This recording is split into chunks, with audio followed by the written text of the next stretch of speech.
ಇತ್ತೀಚಿನ ಸಂಚಿಕೆಗಳನ್ನು ಜಾಹೀರಾತಿನ ಕಿರಿಕಿರಿ ಇಲ್ಲದೆ ನೋಡಿ.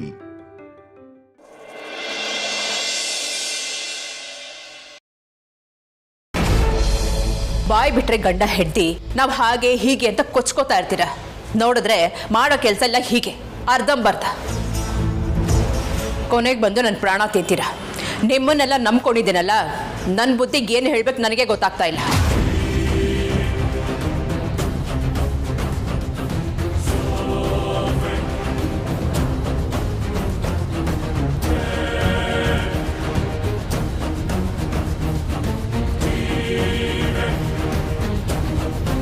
ಸರಿ, ಈಗ ಏನು ಮಾಡಬೇಕು ಅಂತ ನೀನೇ ಹೇಳು.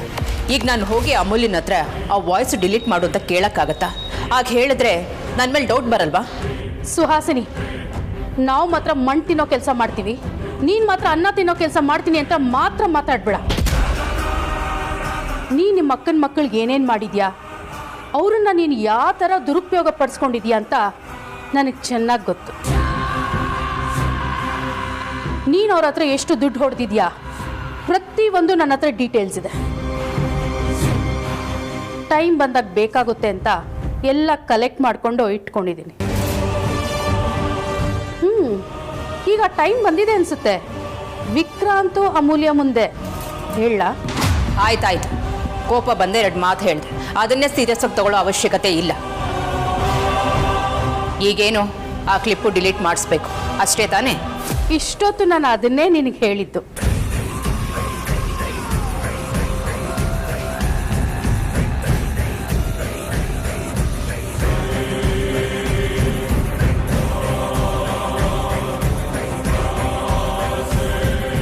ಸರಿ ಆಯಿತು.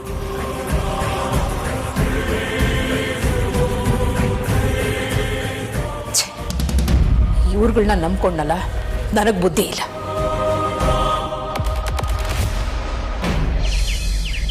ಇಲ್ಲ ಸರ್, ಆ ಇನ್ಶೂರೆನ್ಸ್ ಮಾತ್ರ ಬೇಡ ಸರ್. ಅಷ್ಟೊಂದು ದುಡ್ಡು ಕಟ್ಟೋ ಶಕ್ತಿ ನನ್ನಲ್ಲಿಲ್ಲ. ಆ ಟರ್ಮ್ ಲೈಫ್ ಇನ್ಶೂರೆನ್ಸ್ ಬಗ್ಗೆ ಹೇಳಿ ಸರ್. ಅಲ್ಲ, ನಾನು ಯಾಕೆ ಇದನ್ನು ಕೇಳಿದೆ ಅಂದರೆ, ನನಗೆ ಅದ್ರ ಬಗ್ಗೆ ಸ್ವಲ್ಪ ಗೊತ್ತು. ನನಗೆ ದುಡ್ಡು ಬರದೆ ಹೋದರೂ ಪರವಾಗಿಲ್ಲ, ನನ್ನ ಹೆಂಡತಿ ಮಕ್ಳಿಗೆ ದುಡ್ಡು ಸಿಕ್ಕರೆ ಸಾಕು ಸರ್. ಓಕೆ ಸರ್, ಬೇಡ ಬೇಡ ಬೇಡ, ನೀವು ನಮ್ಮ ಮನೆಗೆ ಬರೋದು ಬೇಡ ಸರ್. ನಾನೇ ನೀವು ಇರೋ ಅಲ್ಲಿಗೆ ಬರ್ತೀನಿ. Okay sir, thank you sir.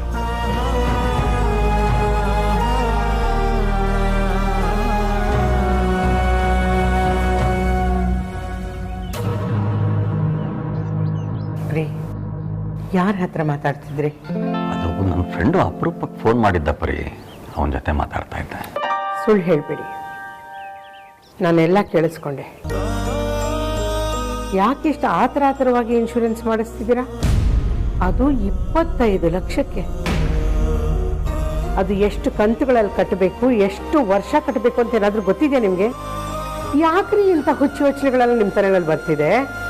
ಹಾಗಲ್ಲ ಪರಿ, ನಾವು ಬದುಕಿರುವಾಗಲೇ ದುಡ್ಡು ವಾಪಸ್ ಬರಬೇಕು ಅಂದರೆ ಕಂತು ಜಾಸ್ತಿ ಕಟ್ಟಬೇಕಾಗತ್ತೆ. ಆದರೆ ಈಗ ನಾನು ಮಾಡಿಸ್ತಾ ಇರೋದು ಟರ್ಮ್ ಇನ್ಶೂರೆನ್ಸ್, ಕಂತು ಕಡಿಮೆ ಬರುತ್ತೆ.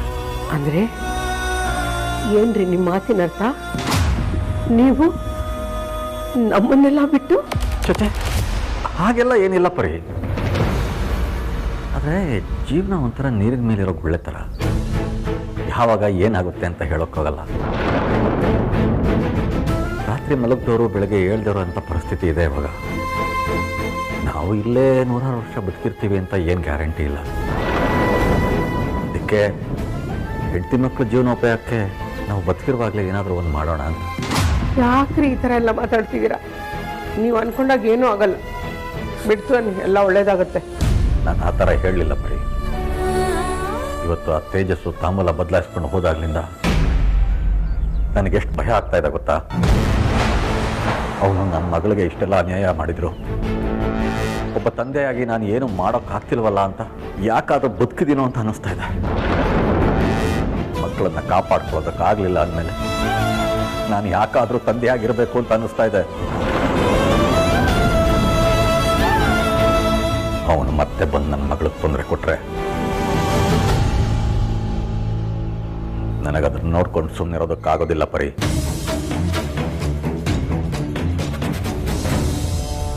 ನನಗೇನು ಬೇಕಾದರೂ ಆಗಬಹುದು.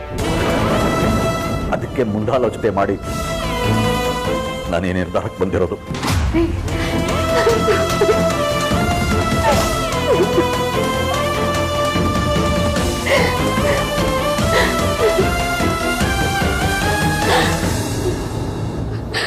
ಅಪ್ಪ, ಈ ಥರ ಮಾತಾಡಬೇಡಿ ಅಪ್ಪ.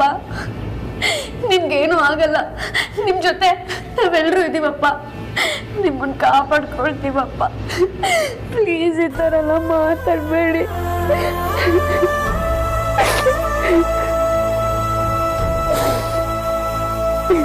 ಅಮೂಲ್ಯ, ಅಮೂಲ್ಯ, ಬಾಮ್ಮ ಇಲ್ಲಿ. ಹೇಳಿ ಅತ್ತೆ. ಬಾಮ್ಮ, ವೇದಾಂತ್ ಸಿಗ್ತಿಲ್ಲ ಅಂತ ಬೇಜಾರು ಮಾಡ್ಕೊಂಡಿರ್ತೀಯ ಅಂತ ಗೊತ್ತಾಯ್ತು. ಅದಕ್ಕೆ ನಿನ್ಗೆ ಸಮಾಧಾನ ಹೇಳೋಣ ಅಂತ ಕರೆದೆ.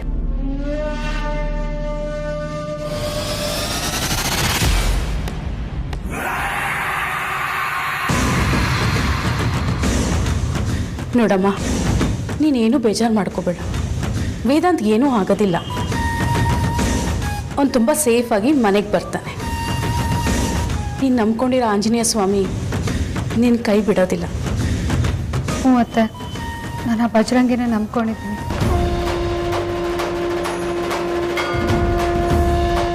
ಎಲ್ಲಿ ನಿನ್ನ ಕೈ ತೋರಿಸು.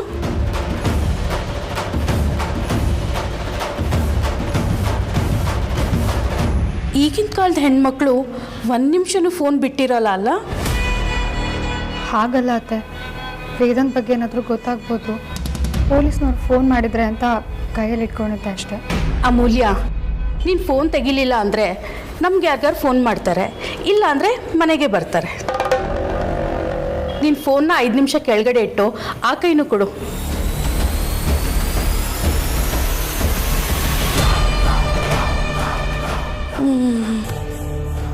ಅಯ್ಯೋ, ಯಾಕೆ ನಿಂತ್ಕೊಂಡೇ ಇರಬೇಕು? ಬಾ, ಕೂತ್ಕೊಂಡು ನಾನು ಹಿಂಗೆ ಹೇಳ್ತೀನಿ. ಹಾಂ, ಬಾ.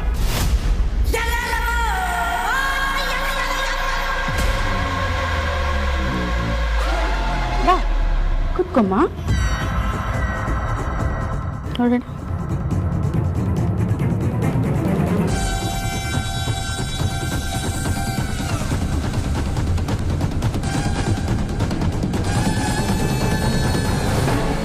ಅತ್ತೆ, ನಿಮಗೆ ಕೈ ನೋಡಿ ಭವಿಷ್ಯ ಹೇಳೋದಕ್ಕೂ ಬರುತ್ತಾ? ಯಾಕಮ್ಮ ಹೀಗೆ ಕೇಳ್ತಾ ಇದೆಯಾ? ಕೈ ನೋಡ್ತಿದ್ದೀರಲ್ಲ ಅತ್ತೆ, ಅದಕ್ಕೆ ಕೇಳಿದೆ. ಹಸ್ತ ಭವಿಷ್ಯ ಹೇಳೋದನ್ನು ನಮ್ಮ ಆಶ್ರಮದಲ್ಲಿ ಒಬ್ಬರು ಕಲಿಸಿದ್ರು.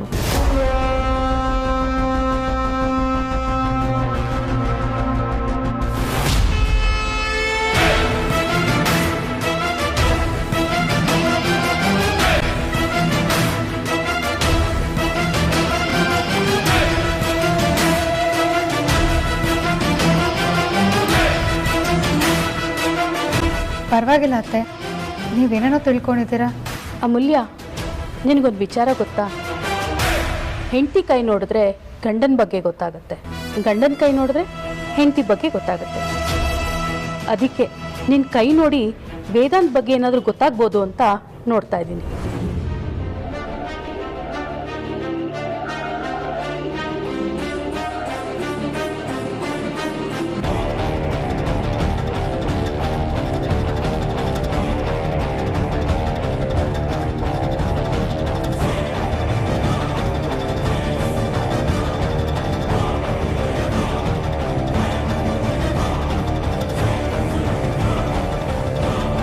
ಹಾಗಾದರೆ ನೀವು ಕೈ ನೋಡಿ ವೇದಾಂತ್ ಎಲ್ಲಿದ್ದಾನೆ ಅಂತ ಹೇಳ್ತೀರಾ? ಹೂನಮ್ಮ, ನಿನ್ನ ರೇಖೆಗಳು ಏನು ಹೇಳುತ್ತೆ ಅಂತ ನೋಡೋಣ. ಇದರಲ್ಲೆಲ್ಲ ನನಗೆ ನಂಬಿಕೆ ಇಲ್ಲ ಅತ್ತೆ, ಆದರೆ ನಿಮ್ಮ ನಂಬಿಕೆಗೆ ಅಡ್ಡ ಬರಲ್ಲ ನಾನು. ನೀವು ನೋಡ್ತಿದ್ದೀರಲ್ಲ, ನೋಡಿ.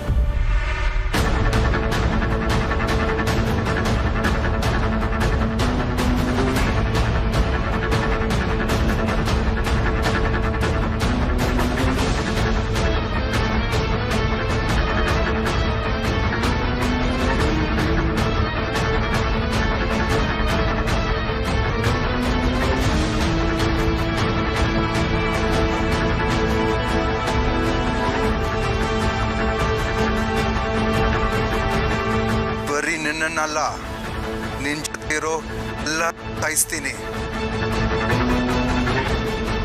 ನಿನ್ನ ತಮ್ಮ ಧ್ರುವನ್ ಆಕ್ಸಿಡೆಂಟ್ ಮಾಡಿಸಿರೋದು ನಾನೇನೆ. ಸತ್ಯ ಸಿಕ್ತ. ಮೊದಲು ಇದನ್ನ ಡಿಲೀಟ್ ಮಾಡಬೇಕು, ಆಮೇಲೆ ಅಮೂಲ್ಯ ಏನು ಮಾಡ್ತಾಳೆ ಅಂತ ನೋಡೋಣ. ಅಮೂಲ್ಯ, ಈ ರೇಖೆ ಪ್ರಕಾರ ವೇದಾಂತು ಆದಷ್ಟು ಬೇಗ ಮನೆಗೆ ಬರ್ತಾನೆ ಅಂತ ಅನಿಸ್ತಿದೆ. ಈ ಅಡ್ಡ ಹೋಗಿರೋ ರೇಖೆ ಪ್ರಕಾರ ಸ್ವಲ್ಪ ತೊಂದರೆ ಆಗ್ಬೋದೇನೋ ಅಂತ ಅನಿಸ್ತಿದೆ.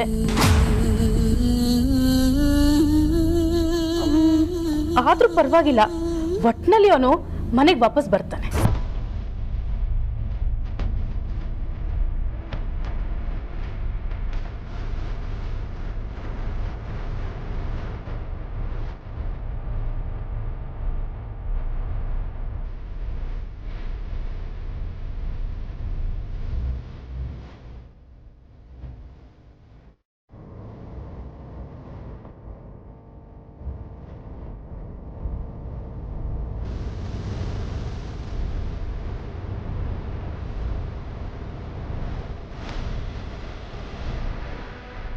ಅಮೂಲ್ಯ, ಈ ರೇಖೆ ಅಯ್ಯೋ ನನಗೆ ಗೊತ್ತಾಗ್ತಿಲ್ವೇ? ನಂಗೆ ಗೊತ್ತಾಗ್ತಿಲ್ಲ ಅಮೂಲ್ಯ. ನಾನು ಬರ್ತೀನಿ, ನಿಮಿಷ.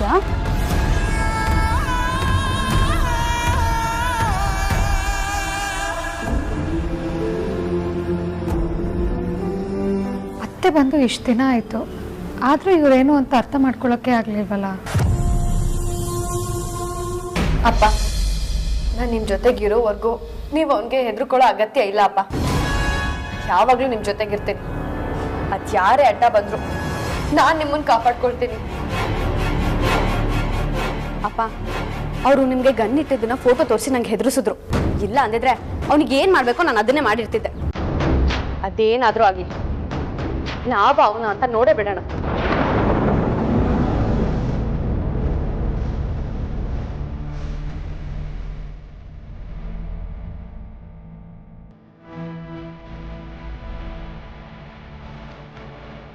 ನಿನ್ನ ಮಾತು ಕೇಳ್ತಾ ಇದ್ರೆ ತುಂಬ ಸಂತೋಷ ಆಗುತ್ತಮ್ಮ. ನೀನಿನ್ನೂ ಚಿಕ್ಕವಳು, ನಿನಗೆ ಬುದ್ಧಿ ಬಂದಿಲ್ಲ, ಇನ್ನೂ ಜವಾಬ್ದಾರಿ ಬಂದಿಲ್ಲ ಅಂತ ಅಂದ್ಕೊಂಡಿದ್ದೆ. ಆದರೆ ಅದು ಯಾರೇ ಬಂದರೂ ನೀನು ನಿನ್ನ ತಂದೆನ ಉಳಿಸ್ಕೋತೀನಿ ಅಂದ್ಯಲ್ಲ, ಅಷ್ಟು ಸಾಕಕ್ಕಂತ ನನಗೆ ತುಂಬ ಖುಷಿ ಆಯಿತು.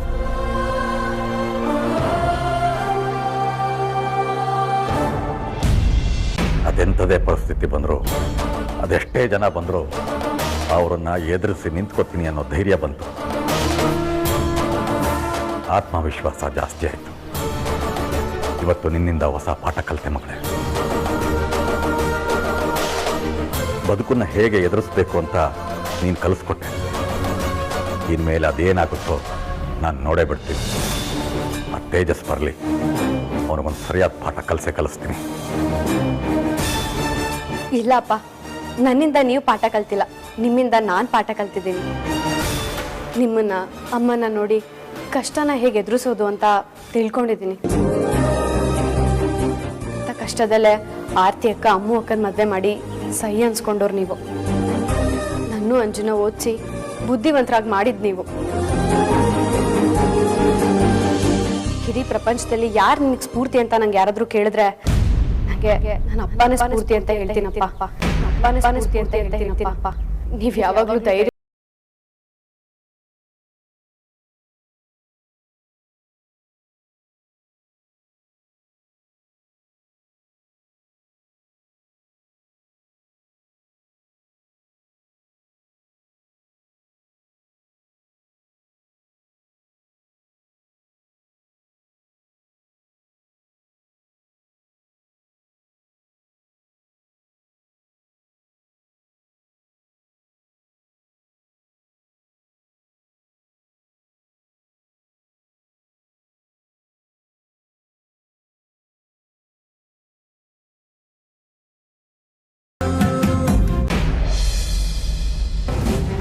ಪ್ರಜ್ವಲ್ ಬಂದ್ರಾ?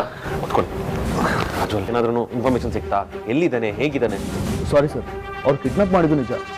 ಆದರೆ ವೇದನ್ ಸರ್ ನಾನು ಯಾರೋ ನಾರ್ತ್ ಇಂಡಿಯನ್ ಬಿಸ್ನೆಸ್ ಮ್ಯಾನ್ ಅಂತೆ. ಇಲ್ಲ ಪ್ರಜ್ವಲ್, ನೀವು ಸರಿಯಾಗಿ ವಿಚಾರಿಸ್ಬೇಕಾಗಿತ್ತು. ಹ್ಞೂ ಸರ್, ವಿಚಾರಿಸಿದೆ ಸರ್. ನಂಗೆ ಬಂದ ಇನ್ಫಾರ್ಮೇಷನ್ ಪ್ರಕಾರ ಅವನಿಗೆ ಅರೌಂಡ್ 30-35 ಇಯರ್ಸ್ ಆಗಿದೆ ಅಂತ. ಸೊ ನಮ್ಮ ವೇದನ್ ಸರ್ ಆ ಏಜ್ ಅಲ್ವಲ್ಲ ಸರ್. ಹಾಗಾದರೆ ಮುಂದೇನು ಮಾಡೋದು ಅಂತ ಯೋಚನೆ ಮಾಡಿದ್ದೀರಾ?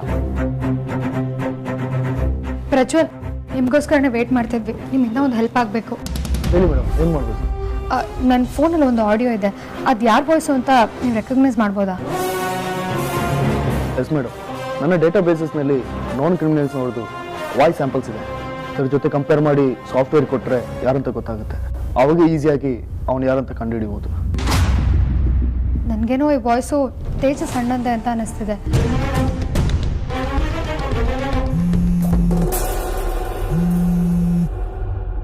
ಅಮ್ಮ ಯಾಕೆ ಕಾಲ್ ಮಾಡ್ತಿದ್ದಾರೆ?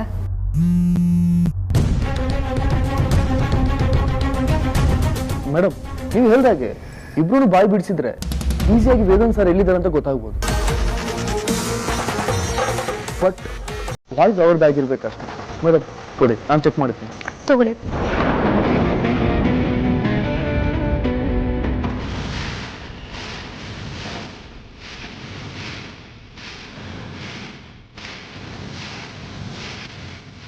ಮೇಡಮ್, ಯಾವ ಕ್ಲಿಪ್ ಅಂತ ಗೊತ್ತಾಗ್ತಿಲ್ಲ.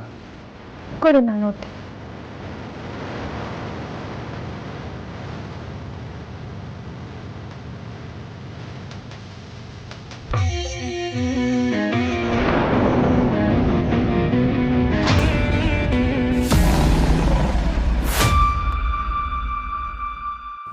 ಬಾವಾ, ಆ ಕ್ಲಿಪ್ ಕಾಣಿಸ್ತಿಲ್ಲ. ಕಾಣಿಸ್ತಿಲ್ವಾ? ಸರಿಯಾಗಿ ಚೆಕ್ ಮಾಡೋ ನೋಡಿ. ನನಗೆ ಅದು ಮಿಸ್ ಆದರೆ ನಮ್ಗೆ ಯಾಕೆ ರಜೆ ನೋಡ್ಕೋಕೆ ಬೇರೆ ಏನು ದಾರಿ ಇಲ್ಲ. ಇಲ್ಲ ಬಾಬಾ, ಆಗ್ಲೇ ಪ್ಲೇ ಮಾಡಿದಾಗ ಇಲ್ಲೇ ಇತ್ತು, ಈಗ ಕಾಣಿಸ್ತಾ ಇಲ್ಲ. ಆಗ್ಲೇ ಇತ್ತು, ಇವಾಗಿಲ್ಲ ಅಂದ್ರೆ ಏನರ್ಥ? ನೀನೇನಾದ್ರೂ ಮಿಸ್ ಆಗಿ ಡಿಲೀಟ್ ಏನಾದ್ರು ಮಾಡ್ದ? ಇಲ್ಲ ಬಾಬಾ, ನಾನು ಡಿಲೀಟ್ ಮಾಡಿರೋದಕ್ಕೆ ಚಾನ್ಸೇ ಇಲ್ಲ. ಮೇಡಮ್, ನೀವು ಬೇರೆ ಯಾವುದು ಕ್ಲಿಪ್ ನೋಡಿ ಕನ್ಫ್ಯೂಷನ್ ಆಗಿಲ್ಲ ತಾನೆ? ಇಲ್ಲ ಪ್ರಜ್ವಲ್, ನಾನು ಕನ್ಫ್ಯೂಸ್ ಆಗಿಲ್ಲ. ಈಗ ಸ್ವಲ್ಪ ಹೊತ್ತಿಗೆ ಮುಂಚೆ ಭಾವನು ಕೇಳಿಸ್ಕೊಂಡಿದ್ದಾರೆ. ಹಾಗಿದ್ರೆ ಇರ್ಬೇಕಿತ್ತಲ್ವ ಮೇಡಮ್?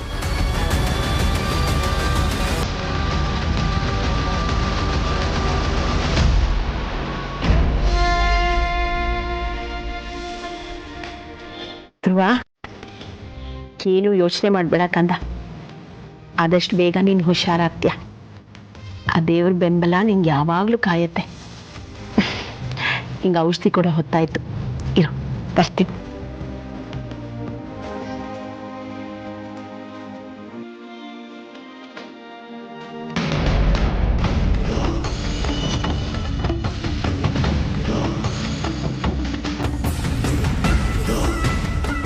ನೀನು ಯಾವ ನಕ್ಷತ್ರದಲ್ಲಿ ಹುಟ್ಟಿದ್ಯೋ, ನೀನು ಸಾಯಿಸ್ಬೇಕು ಅಂದ್ಕೊಂಡಾಗೆಲ್ಲ ನಿನ್ನ ಆಯ್ಸ್ ಗಟ್ಟಿ ಆಗ್ತಾ ಇದೆ.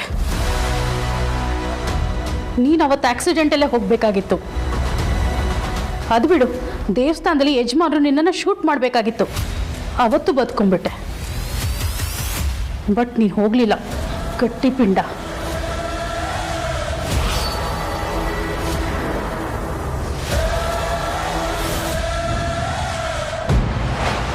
ಇವತ್ತು ಅಷ್ಟೇ ನಿನ್ನನ್ನು ಮುಗಿಸ್ಬೇಕು ಅಂತ ಮನೆಗೆ ಹುಡ್ಕೊಂಡು ಬಂದ್ರು. ಆದ್ರೂ ನಿನ್ನನ್ನು ಏನು ಮಾಡೋಕ್ಕಾಗ್ತಿಲ್ಲ, ಬದುಕೊಂಡ್ಬಿಟ್ಟೆ. ಯಾರು ನಿನ್ನಷ್ಟು ನಮ್ಮನ್ನ ಭಯಪಡಿಸಿರ್ಲಿಲ್ಲ ಕಣೋ. ಹಾಗಂತ ನೀನ್ ಚಿರಂಜೀವಿ ಆಗೋಕ್ಕೂ ಸಾಧ್ಯ ಇಲ್ಲ. ನಿನ್ ಮೂತಿಗೆ ಲವರ್ ಬೇರೆ. ನನ್ನೇನ್ ನೋಡ್ತಾ ಇದೀಯಾ?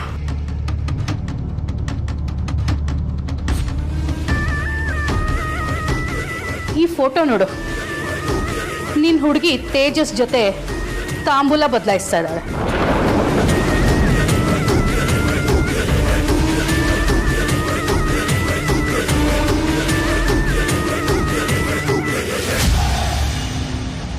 ಸ್ವಲ್ಪ ಸಮಾಧಾನ ಧ್ರುವ.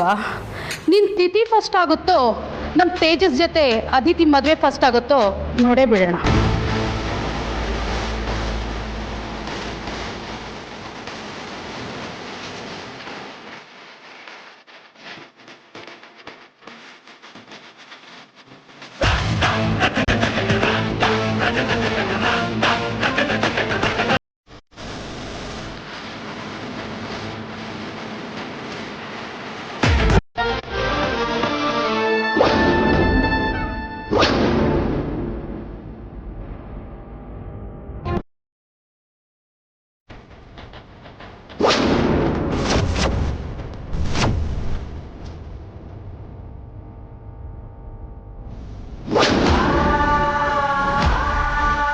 ಬಿಡು ಧ್ರುವ, ಸುಹಾಸಿನಿ ಬಿಡು ಧ್ರುವ.